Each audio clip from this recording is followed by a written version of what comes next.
الحمد للہ ثم الحمد للہ۔ ہم اس رب کریم کا شکر ادا کرتے ہیں جس نے ہمیں دین اسلام کی عظیم نعمت سے سرفراز فرمایا اور ایسے اکابر علماء، اولیاء اور محدثین کی علمی اور روحانی پیش سے بہرہ مند کیا، جن کا تعلق مدرسہ دیوبند سے اور اس کے روحانی فکر سلسلے سے ہے۔ دیوبند کا تعارف ایک علمی و روحانی تحریک ہے۔ مدرسہ دارالعلوم دیوبند کا قیام 1866 میں ایسے وقت میں ہوا جب بر صغیر کے مسلمان شدید زوال، غلامی اور فکری بحران کا شکار تھے۔ ان نازک حالات میں حضرت مولانا محمد قاسم نانوتوی رحمہ اللہ، مولانا رشید احمد گنگوہی رحمہ اللہ اور دیگر اکابر علماء نے اس عظیم ادارے کی بنیاد رکھی جس نے دین اسلام کی حفاظت، اشاعت اور عوام الناس کی تربیت کا بیڑا اٹھایا۔ دیوبند صرف ایک مدرسہ نہیں بلکہ ایک تحریک ہے۔ علم و عمل، زہد و تقوی اور سنت نبوی صلی اللہ علیہ وسلم سے جڑنے کی تحریک۔ علماء دیوبند نے کتاب و سنت کے علم کو عام کیا، بدعات کا رد کیا اور شریعت کی بالادستی کے لیے قربانی دی۔ علماء دیوبند کا مقام و مرتبہ کیا ہے؟ علماء دیوبند وہ نفوس قدسیہ ہے جنہوں نے قرآن و حدیث کے علوم کو زندہ کیا، تصوف کو شریعت کے تابع رکھا، امت کی فکری رہنمائی فرمائی، فتنوں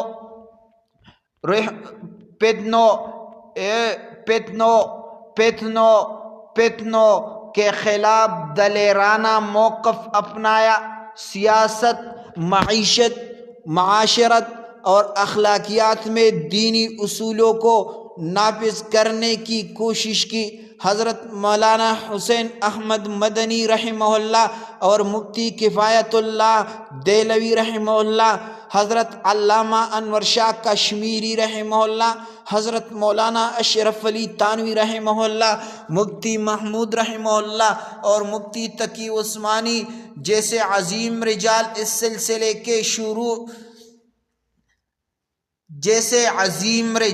اس سلسلے کے روشن چراغ ہیں۔ ہم علماء دیوبند کے سامنے کھڑے ہونا سعادت کیوں سمجھتے ہیں؟ یہ کھڑا ہونا صرف جسمانی قیام نہیں بلکہ قلبی احترام ہے۔ جب ہم علماء دیوبند کے لیے کھڑے ہوتے ہیں تو حقیقت میں ہم دین کے لیے کھڑے ہوتے ہیں، اس علم کے لیے کھڑے ہوتے ہیں جو نبی کریم صلی اللہ علیہ وآلہ وسلم کی وراثت ہے۔ یہ احترام دین کے احترام کا مظہر ہے۔ حدیث مبارک میں آیا، لیس منا من لم یوقر کبیرنا ویرحم صغیرنا ویعرف لعالمنا حقہ۔ ہم میں سے نہیں وہ شخص جو ہمارے بڑوں کا احترام نہ کرے، چھوٹوں پر رحم نہ کرے اور ہمارے علماء کے حق کو نہ پہچانے۔ علماء کے ساتھ ادب کا تعلق برکت لاتا ہے۔ حضرت امام مالک کا واقعہ معروف ہے کہ جب حدیث پڑھاتے تو پہلے وضو فرماتے، خوشبو لگاتے اور بڑے ادب سے نبی کریم صلی اللہ علیہ وآلہ وسلم کا ذکر کرتے۔ تو جب ایسی تعظیم حدیث کے لیے ہو تو جو لوگ ہمیں حدیث سکھائے ان کے تعظیم بدرجہ اولا واجب ہے۔ یہ تعلق ہمیں فتنوں سے بچاتا ہے۔ علماء دیوبند نے ہر دور کے فتنوں، قادیانیت، سیکولرزم، انکار حدیث اور دیگر جدید فتنوں کے خلاف علم و حکمت سے کام لیا۔ ان کے دامن سے وابستگی ہمیں ان گمراہیوں سے بچاتی ہے۔ یہ سعادت کیوں ہے؟ یہ سعادت کیوں ہے؟ ہم ایک ایسی جماعت کے ساتھ جڑے ہیں جو سنت نبوی پر سختی سے عمل پیراتے ہیں۔ ہم ان اکابر کی عزت کر رہے ہیں جنہوں نے اپنی زندگیاں دین کے لیے وقف کی ہے۔ ہم دین کے تحفظ کی اس زنجیر کا حصہ بن رہے ہیں جو صحابہ کرام، تابعین، محدثین، ائمہ اور مجددین کے ذریعے ہم تک پہنچی ہے۔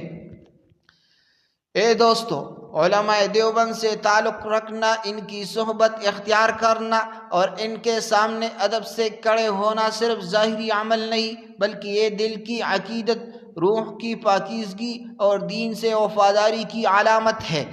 لہٰذا ہم جب بھی کسی عالم دین کو دیکھیں، خاص طور پر علماء دیوبند کو، تو احتراماً کھڑے ہونا ہماری خوش نصیبی، ہماری سعادت اور ہمارے لیے ذریعہ برکت ہے۔ وآخر دعوانا ان الحمد للہ رب العالمین۔